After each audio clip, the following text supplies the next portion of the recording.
beginning of 2014, a guillotine turned up in the depot of the Bavarian National Museum. The museum must have had a very large store, not many staff, as it seems rather surprising that something as big as a guillotine can remain unobserved for so many years. This was probably the machine that had been used to behead the Scholl siblings, and as such it renewed interest in the German resistance and also in the man that operated the machine, Johann Reichart. The then Bavarian Minister of Culture and Science, Ludwig Spaenle, followed the recommendations of a committee made up of members of the White Rose Foundation and others, and decided not to display the guillotine publicly. Presumably the guillotine is now back in the store of the Bavarian National Museum, although according to newspaper accounts on the 28th of February 2023, it could still be put on display. The most famous victims of the guillotine of Johann Reichart were the Scholl siblings and Christoph Probst. This is how their execution happened, and here I am directly quoting from Richard Hanson's 2012 book, A Noble Treason, the story of Sophie Scholl and the White Rose Revolt against Hitler. About 40 yards from the main cell block was a much smaller building, which, from its look, might have been a garage or a small storehouse of some kind. It was rather high for being just one story, and it had no sign or other indication to reveal its character. It was the domain of Johann Reichart, the executioner, and it housed the guillotine. Johann Reichart, a man of middle height in a high hat and bow tie, was practiced in his profession. So conscientious a technician was Johann Reichart that he had contrived innovation for his gruesome trade that it must be granted benefited those who came into his hands. Because of his improved procedures, Johann Reichart had cut seconds from the time needed to accomplish his task. The saving of seconds was no small boon to those condemned to enter the domain of Johann Reichart. Sophie Scholl was the first to go. She was chosen to be the first out of the consideration that everyone, including the Stadelheim officials, felt for her. In the whole ordeal, nothing could have been harder to bear than the waiting. Manacled, with assistant executioners on either side of her, she walked the 40 yards to the unmarked building with an unwavering dignity, which those who were watching could hardly believe. One who saw her go used a colloquial German phrase, a homely idiom, to describe how Sophie Scholl went to her death. The meaning of the phrase was without turning a hair, without flinching. She entered Johann Reichardt's domain carrying herself, as was said of her once before, like an Old Testament maiden. In the main building, a dull, muffled thud could be heard. It was 1700 hours, or 5 o'clock, on the 22nd of February 1943. Christoph Probst was next. Of the last cigarette together, he said to Hans and Sophie, "Well, in only a few minutes we shall be seeing each other again, in eternity." Now on his way to the unmarked building, he was heard to say with a kind of wonder in his voice, "I did not know that dying could be so easy." Hans Scholl was last. Like his sister Sophie, like his friend Christel, he went with steady tread, a lightness in his stride. There was too something of exultation in his face, as if he were walking towards a place where revelation awaited him. Now through a glass, darkly, but then, face to face. He did not hesitate as he approached Johann Reichardt's doorway, but before he passed through it he called out loudly for anyone within earshot to hear, "Es lebe die Freiheit," long live freedom. Now the three of them were gone, but the blade at Stadelheim had not finished its work. The cutting down of the White Rose was only half done.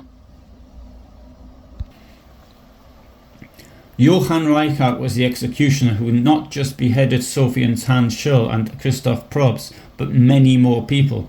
During the Nazi period he carried out between 2,948 and 3,005 executions. The numbers are not clear. This number includes 250 women. After the liberation of Germany he continued as an executioner, this time of his former party members who had been convicted of war crimes.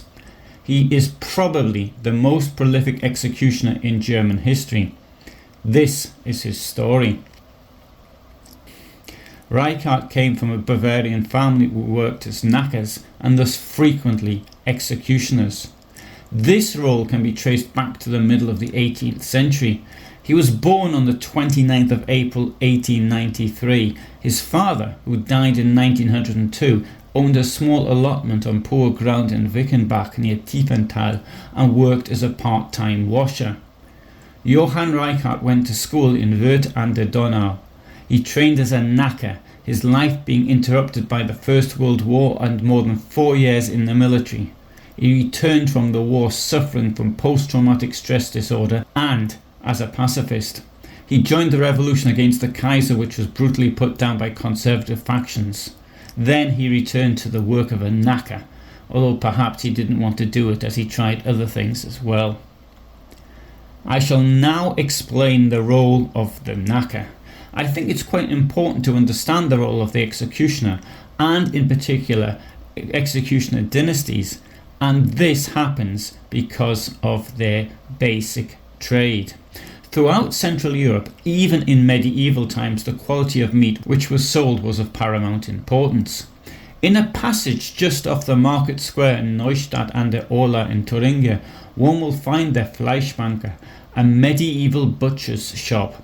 Of the 17 sales points that were arranged on both sides, 9 are still preserved. This dates to 1475 and meat was continuously sold here until the second half of the 20th century. This facility was created more than 500 years ago so that butchers could sell meat there under the supervision of a meat overseer appointed by the council. Strict checks were made to ensure that the prices were not undercut or exceeded, that hygiene regulations were observed, and that the quality of the meat met requirements. A fine example of health regulations being imposed as from the 15th century. It is the responsibility of the knacker, on the other hand, to handle meat which is considered to be unfit for human consumption. A knacker is somebody who removes and clears animal carcasses from private farms or public highways and then renders the collected carcasses into byproducts such as the leather, fats, grease, glue, gelatin, bone meal, bone char, soap, bleach, animal feed and other products. The knacker does not slaughter animals for food, but is used to kill old and injured horses or other working animals which are no longer capable of work. In the United Kingdom, the Slaughterhouses Act 1974, the Meat Sterilisation and Straining Regulations 1982, and the Food Safety Act of 1990 all define a knacker's yard as any premises used in connection with the business of slaughtering, skinning or cutting up animals whose flesh is not intended for human consumption. Now, I've used the British legal definition, but it's very similar in other countries. Since the Middle Ages, the occupation of a knackerman was frequently considered a disreputable job, and as such, these people were already ostracised by the general population. Therefore, such knackers were often commissioned by the courts as public executioners. As businesses were kept in the family, the role of public executioner also became a family business, so to speak. The uncle of Johann Reichart was Franz Reichart, born on the 17th of January 1851. From 1894 to 1924, he was the main executioner in Munich. I believe that he was the last executioner to use the sword as a means of execution in Europe. In his execution career, Franz Reichart took part in 26 executions as an executioner's assistant and 43 times as the main executioner. This photograph shows Franz Reichart on the right on the 2nd of May 1894. The photograph was taken in Amberg shortly before the execution of a death sentence. He retired in 1924 and the post was offered to his nephew Michael. Michael refused the offer, which then went to his second nephew, Johann, who wrote to the Bavarian Justice Ministry. Now that the previous appointee has retired, the position for Bavaria has become available and I would like to be considered for it, Reichart wrote. His application was successful and he took over this office on the 27th of March 1924. Franz Reichart died in 1934 at the age of 83. He was very religious. He built a chapel near Falkenstein and he bequeathed his assets to the church. Like his uncle, Johann Reichart was also very religious. The Catholic Church was not opposed to the death penalty. After all, the condemned had been tried in a court of law for his or her crimes. On the 24th of July 1924, Johann Reichart carried out his first execution. He had, of course, been practicing using dolls and a corpse. The worry of how it would go with a real person had prevented him from sleeping, so in the middle of the night he got up and checked that the guillotine had been properly set up in the workyard of the Landshut Regional Court prison. He then tested it out one more time. He pulled the locking lever and the guillotine came flying down. Later that day, 2 people were executed. Rupert Fischer had murdered his wife and his friend Andreas Hutterer had assisted him. They were both sentenced to death for this crime. Fischer was first. A court clerk read out the verdict. A clergyman prayed for the condemned, and then Fischer's hands were tied behind his back. The executioner's assistant strapped Fischer to the vertical tilting board and brought him to a horizontal position and positioned him under the guillotine. The neckband was closed. Reichart released the locking lever and the blade fell from a height of 2 meters. Fischer's head fell into the waiting basket. The blood rushed behind a zinc drainer into it. Sawdust and wood chips absorbed the blood. A doctor diagnosed death. Johann Reichart announced, "The sentence has been carried out." The whole thing took around 4 minutes from when the condemned was led into the yard. Hutterer was brought in shortly afterwards and the process was repeated. The public prosecutor congratulated Reichart on a job well done and wished him well for future executions. The next execution was carried out on the 6th of August 1924. This photograph was taken in Regensburg Regional Court Prison in 1925. Johann Reichart is in the centre. Johann Reichart was paid 150 gold marks per execution, 10 marks per day, and a free third-class train ticket by the Bavarian Ministry of Justice. If he had to travel further afield, he was allowed to travel by express train. This was another perk of the job. He could also claim for the expense of carrying the guillotine. Being an executioner was a part-time occupation. In 30 years, Franz Reichhart had participated in 69 executions, less than 1 execution every 5 months. Therefore, the executioner needed a normal job to pay the bills.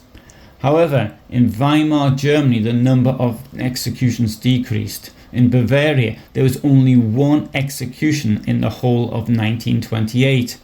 There was also a stigma attached to being an executioner. People didn't want to do business with them.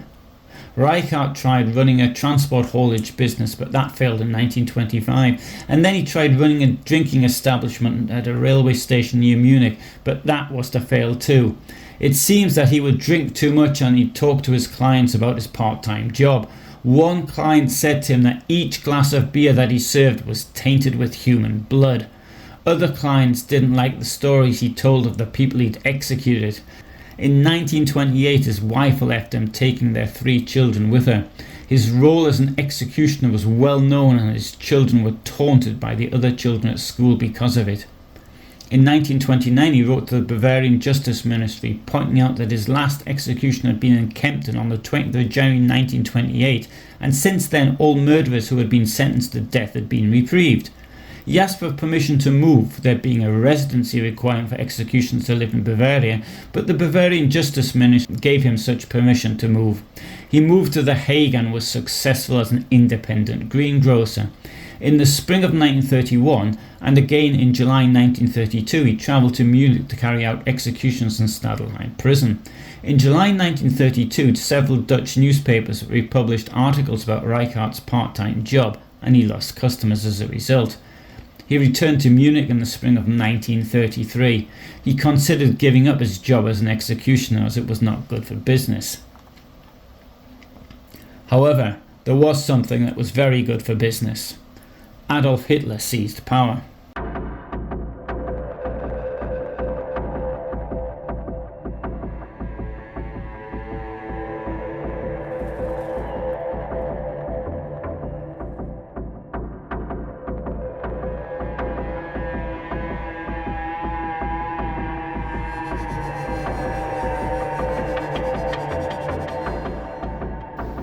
Under the National Socialist regime, everything changed. Suddenly, there was a big demand for executioners.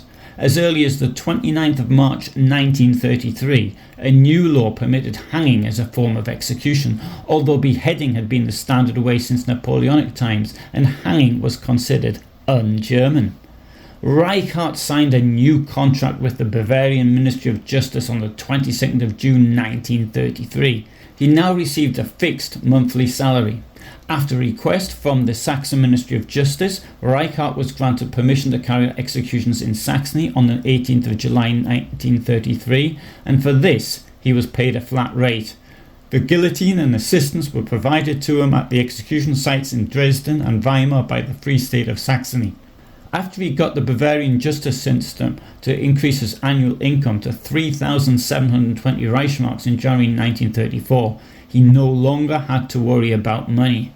To put this in context, this was nearly twice as much as an industrial worker would earn. However, earnings would get much better for him later on. Reichart got into the spirit of things in National Socialist Germany.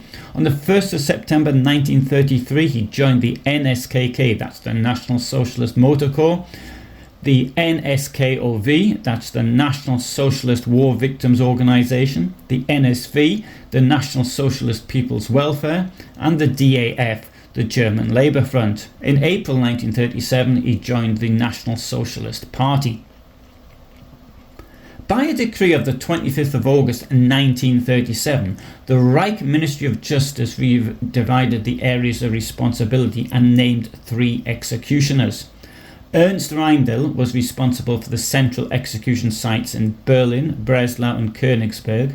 Friedrich Herr was responsible for executions in Butzbach, Hamburg, Hanover and Cologne. And Reichart was named for the executions in Munich, Dresden, Stuttgart and Weimar. After the annexation of Austria by the Third Reich, the Reich Minister of Justice ordered a change in the territorial division on the 19th of February 1939. Reichart surrendered Weimar to Friedrich Herr, whilst he took over Vienna, Graz and Frankfurt having replaced Butzbach. Reichart was given an Opel Blitz as a company vehicle to transport himself and the guillotine from place of execution to another place of execution. When not in use, the guillotine was stored at Munich Stadelheim prison. Later he asked for permission to drive above the speed limit in order to get to executions more quickly, particularly when there were large distances between one execution site and the other. In his request he said that driving at 100 km an hour gave him very little time. Permission was denied. As an aside, I'm surprised that the Opel Blitz could manage greater speeds than that, particularly on the roads of the time. Reichart was very strict in his execution protocol, wearing the traditional German executioner's attire of black coat, white shirt and gloves, black bow tie and top hat. Reichart sought means to speed up the execution process and make it less stressful for the condemned. He thought it dishonourable for the condemned to be tied up before execution. From around 1939 he had the tilting board, that's the bascule on the guillotine, replaced with a permanently mounted bench.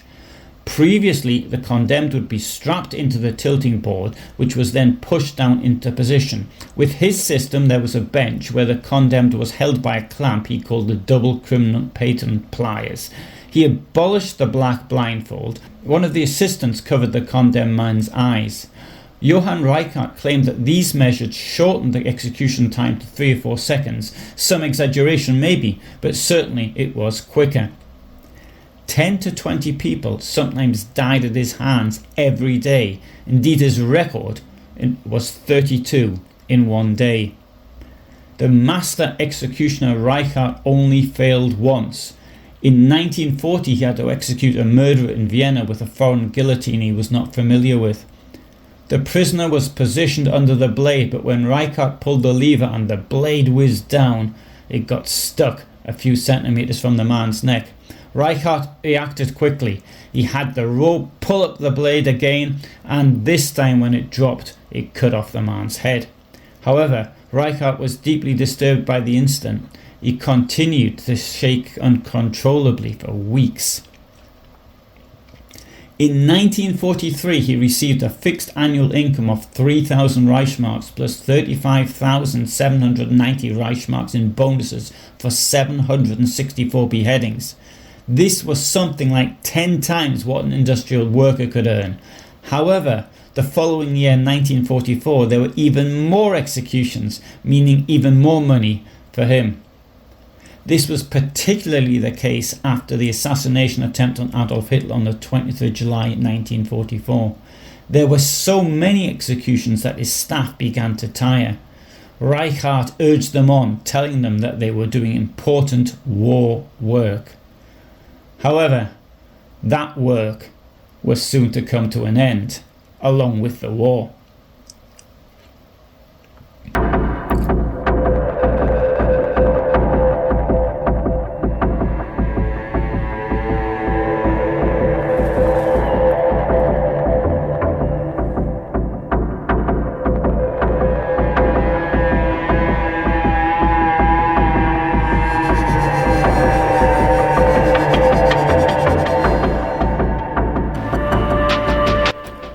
The war did not go the way the Nazis would have wanted it to go. This film shows the liberation of Munich on the 30th of April 1945. However, there were German units that had attempted to liberate Munich before the Americans got there. On the 27th of April 1945, Captain Ruprecht Gerngoss, chief of the interpreter company of Wehrkreis 7 in the Tsar barracks in Munich, attempted a rebellion. On the evening of the 27th of April, Gerngoss ordered his troops to line up at the Tsar barracks. He released the soldiers from the oath of allegiance to the Führer. The following day, Gerngoss and his comrades in arms occupied 2 transmitters in Munich from which they called for a cessation of all hostilities and proclaimed the goals of the Freedom Action Bavaria. Attention, attention, you are listening to the radio station of the Freedom Action Bavaria. Get rid of the functionaries of the National Socialist Party. The Freedom Action Bavaria has taken power tonight. Unfortunately, it was not to be. Nazi authorities were still in command and the SS and Gestapo cracked down on the Freedom Action Bavaria. Gerngoss and his men had to flee. The SS managed to capture some who were murdered. Other revolts occurred in Augsburg, Dachau and Penzberg. In the former 2, the revolts were successful. Nonetheless, the Americans kept on advancing. If anything, these revolts might have hastened their advance by diverting SS and Wehrmacht from the front line. Munich was where Adolf Hitler had a private apartment. It was here that Hitler had emigrated in 1913 from Austria, here where he had joined the Bavarian army in World War I, where he had joined the German Workers' Party, here where he had taken control of the Nazi Party, here where he had led a putsch against the German government, and it was here that he probably considered his hometown. Munich was very much the cradle of Nazism, and that was why it was so urgent for the regime to destroy the White Rose. Berlin might have once been red, but Munich was always brown as far as the Nazis were concerned. Hitler expected every man to die fighting for Munich. He didn't get his wish. On the 29th of April 1945, US troops approached Munich encountering light resistance. They entered the city the following day without encountering any significant resistance. As can be seen in this newsreel, the locals welcomed their liberators. Around 1 hour after Hitler committed suicide in Berlin, Munich Town Hall was surrendered at 16:05 hours. The highest-ranking Munich National Socialists, such as the Gauleiter Paul Giesler and the mayor Karl Fehler, had shown their support for the fighting to the last breath for their Führer by running away. There had been heavy street fighting in Nuremberg, but not in Munich. The liberators were welcomed with flowers by the locals. In order to celebrate, some Americans popped into Hitler's private apartment on Prince Regensplatz and helped themselves to whatever they could. Other Nazi targets and warehouses were also looted, not only by the soldiers, but also by the locals, now freed of their Nazi overlords. Some Munich residents now demonstratively presented themselves as Bavarian patriots. The white and blue flag of Bavaria hung from many windows, and discarded Nazi party devotional items lay on the streets. This marked the end of the Nazi era in Munich. The Supreme Commander of the Western Allies, General Eisenhower, then noted in his order for the day, "The entire Allied force congratulates the 7th Army on the capture of Munich, the cradle of the Nazi beast." By the end of the war, 90% of the historic Old Town and 50% of the city as a whole had been destroyed in 73 air raids. Over 6,000 people died in air raids and around 15,000 were injured. The number of Munich residents who died in the Second World War is estimated at least 33,000. As a result of evacuation and flight, the population fell from 824,000 in 1939 to 479,000 immediately after the war. Munich was part of the American occupation zone. On the 4th of May 1945, Karl Scharnagl was reinstated as mayor of the city by the American occupation forces. On the 15th of May 1945, a staff of 32 American officers arrived in Munich. In the following months, their number rose to around 200. Under the leadership of Charles Keegan, they formed the expanded US military government in Bavaria, called the Regional Military Government. The goals were to rebuild an administrative structure, take measures to reorganize everyday life, provide supplies to the civilian population, and oversee denazification measures.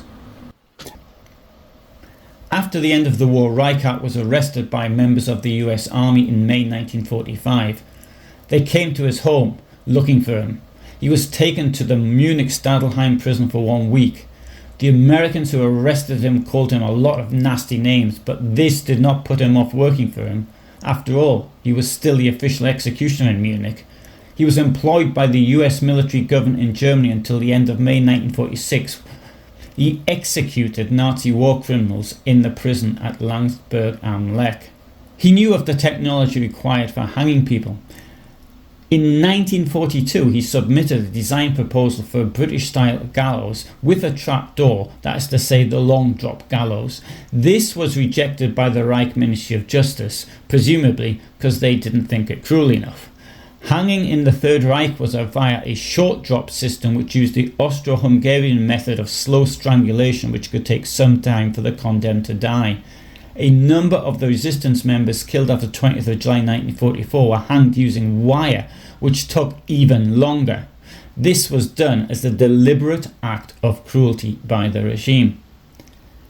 Reichart had earned a great deal of money from his profession in Nazi Germany. This had permitted him to buy an expensive house and several cars. But this must have upset his neighbours. He was denounced to the Munich city administration. At the end of May 1946, Reichart claimed to have learned that he had executed 2 innocent people as a result of a name mix-up. This was the reason he claimed he stopped executing people. Who the 2 innocents were, I have been unable to ascertain. However, should I find out, then I'll update the video. However, by this time he must have realised that he'd executed thousands of innocent people, but for whatever personal reason of his, they did not matter. It was only a problem when he was working for the Americans. Of course, not all of those he had executed were anti-Nazis. Some were genuine criminals who had been sentenced by the regular court system. However, they were very much in the minority. After this alleged mix-up with the names, he ceased to carry out executions. I've heard it stated that it was he who taught the American Master Sergeant John C. Woods how to use the gallows and was commissioned by the Americans to supervise the construction of the gallows at Nuremberg. This is a load of nonsense. The Americans came to Germany knowing full well how the gallows worked. Reichart may have been useful to them, but not as a teacher. Reichart executed 156 Nazi war criminals. In total, Reichart killed 3,165 people in his 23 years as an executioner. That number is not a final number, it's an approximate number, because a lot of the paperwork for the executions carried out in Nazi times has been lost. However, whereas he still remained on the books as the official executioner in Bavaria, without the protection of the Americans who no longer employed him, the German authorities took an interest in him. In May 1947, Reichart was imprisoned again. When he was taken to his denazification proceedings on the 1st of August 1947, a hostile crowd booed him. There was a large crowd inside the hall too. Reichart seemed to have difficulty walking. He looked much older than his 54 years. He said that he did not regret what he'd done. He said, "I carried out death sentences in the firm conviction that I was serving the state with my work and obeying lawfully issued laws." Reichart had of course been a member of the Nazi party and he'd supported its policy. He had denounced some of his drinking buddies to the Gestapo for comments they'd made. Several people had heard him say that Jews should be chopped up and fed to the animals at the zoo. Despite this, he found a Jewish person to testify on his behalf. Rudolf D. was a Munich greengrocer. He'd been put in Dachau in the aftermath of Kristallnacht, but he'd been protected as his wife was not Jewish. He'd been released from Dachau and then continued to live in Munich. He was not caught again until March 1945 when he was sent to Theresienstadt.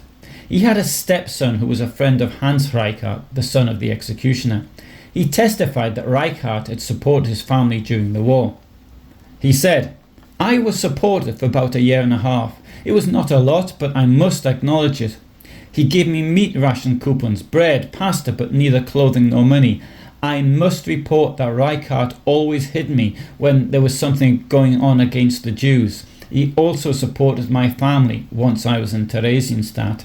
Rudolf D. had to make a statement that was as complete as possible about his whereabouts during the war, mentioning witnesses. There's no mention in his original statement about Reichart. At the time that Rudolf D. made his statement in court, he was ill. There were several cases in denazification trials where those suspected of having assisted a National Socialist might pay a Jewish person or other victim to give testimony on their behalf. The fabulous wealth that some like Reichart had earned during National Socialism could go a long way to assist a person whose health had been ruined, possessions stolen and family murdered. There are a number of cases which are highly suspicious and Reichardt's is one of them. Nonetheless, on the record, he had assisted a Jewish family. However, the court took the view that this help to a Jewish family was not sufficient to offset his publicly stated anti-Semitic views and what he'd done for the Nazis. He was placed in the group of the main culprits and sentenced to 10 years of forced labour in a labour camp. Thus he got a harsher penalty than most of the judges who had sent his victims to him. On appeal in December 1948, he was denazified as merely incriminated and sentenced to 2 years in a labour camp and the confiscation of half of his assets. Rudolf D. once more spoke out on his behalf on the 13th of December 1948. After a further appeal, the sentence was reduced to 1.5 years and the 30% confiscation of assets. Since he'd already been in pre-trial detention and his health was poor, the prison sentence was considered as served. Reichart was subsequently released. His son Hans had stood beside him during his trials, but in 1950 he committed suicide. I don't know if this suicide was related to his father's profession, but I think we have to consider that it might have been. On the 23rd of May 1949, the German Basic Law came into force. This abolished capital punishment for all time, and those on death row had their sentences commuted. There was no longer any call for executioners. Reichart had made a lot of money working for the Nazis, but it didn't last into old age.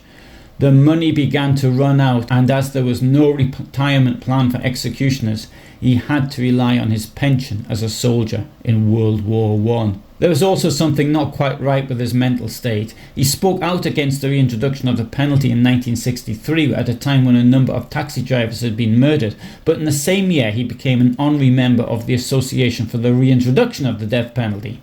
He spent time in the Algassing Mental Hospital, Had he been there 30 years earlier, he could have been euthanized by Nazi Germany. In his latter years, Johann Reichart lived in Deisenhofen near Munich. Here we can see him in December 1967 with one of his dogs. He lived here in seclusion for the remaining years of his life. Johann Reichart died in the hospital at Dorfen on the 26th of April 1972, 3 days short of his 79th birthday. He was buried with his uncle, Franz Reichhart, who had got him started out on his executioning career. He was also buried with his son Hans, who had committed suicide in 1950 at the age of 23.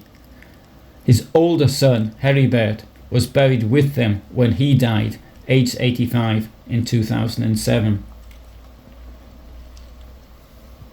When I wrote this account, I put in the names of some of the victims and their stories. I took them out of the final version for a reason. I think that they deserve a video of their own and not be part of the story of the executioner. I've made an exception for the White Rose, not only because they're the most famous victims, but also because I've already covered their stories in other videos. However, it needs to be remembered that most of those executed were victims. Johann Reichart was doing his job, not because he was forced to do it, but for financial gain. He could have said no at any time, but he didn't. Obviously, the argument is, well, if he hadn't done it, then somebody else would have done. But if everyone had said no, then nobody would have done it. Reichart went on killing those that stood up to the Third Reich. He clearly did not believe in National Socialism. He just went along with it, like many others. He became part of it for the benefits that it brought him. Hope you found this interesting. I upload every Friday at 2000 hours my time. I live in Poland and Germany, so if you're living in a different time zone, then it'll be at a different time. My specialisation in the Holocaust and the Third Reich, but sometimes I do videos on other subjects too. To know when I'm uploading, then please subscribe. All the best from me.